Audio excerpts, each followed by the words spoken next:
नमस्कार मंडळी, दुकानापेक्षा पण भारी चाट आज आपण घरी बनवणार आहे, कटोरी चाट। त्याच्यासाठी मैदा घेतला, मैद्यामध्ये ओवा क्रश केला आहे, चवीनुसार मीठ ॲड करून थोडं तुपाचं मोहन ॲड केलं आहे आणि सर्व व्यवस्थित आपल्याला तूप मिक्स करून घ्यायचं पिठामध्ये। थोडं थोडं पाणी ॲड करून आपल्याला पीठ मळून घ्यायचं आहे, थोडं थोडं आणि सॉफ्ट आपल्याला पीठ मळून घ्यायचं, जास्त आपल्याला हार्ड मळायचं नाही हे पीठ। आणि पीठ मळून झाल्याच्या नंतर मी गॅसवरती कढई गरम करण्यासाठी ठेवले।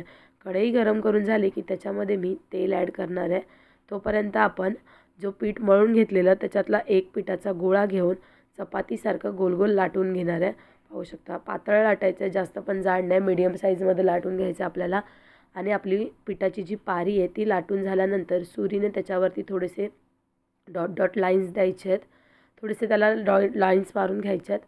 ते करून झाल्यानंतर आपण एक वाटी घेणार आहे, कटोरी चाट म्हटलं तर वाटी घ्यायची आहे। जे आपण पीठ लाटून घेतलं ते वाटीला व्यवस्थित जॉईन करून घ्यायचं आहे आणि साईडने एक्स्ट्रा पीठ जे आहे ते काढून आपल्याला ती वाटी आता तेल गरम झाल्यावर मस्त तेलामध्ये फ्राय करण्यासाठी टाकणार आहे। तर वाटी बघा, आपणे आप ती वाटी सुटत जाणार, जसं जसं तेल वाटीच्या आतमध्ये जाणार ना तोपर्यंत तसं ते वाटी निघणार त्याच्यामधून पिठामधून। हे बघा, वाटी सूट निघाले बाहेर आणि इथे आपली कटोरी रेडी झाली आहे। मस्त आलटून पलटून आपण तिला गोल्डन आणि क्रिस्पी होईपर्यंत भाजून घ्यायची आहे। पाहू शकता इथे मी व्यवस्थित दोन्ही साईडून आलटून पलटून गोल्डन क्रिस्पीपर्यंत भाजून घेतले बघा। थोडे वाकडे तिकडे होते बट ठीक आहे। नंतर दुसरी पण तसंच करून घेतलं, एक झाली दुसरी टाकून ती पण व्यवस्थित फ्राय करून घ्यायची आहे गोल्डन होईपर्यंत। आणि ती पण आता बघा वाटी आपोआप बाहेर निघाली, ती आपल्याला काढून घ्यायची आणि कटोरी व्यवस्थित आपण तेलामध्ये फ्राय करून घेणार आहे। आणि आपल्या कटोऱ्या रेडी झालेल्या आहेत। इथे मी एक एक करून अशा कटोरी बनवून घेतल्या आहेत, पाहू शकता।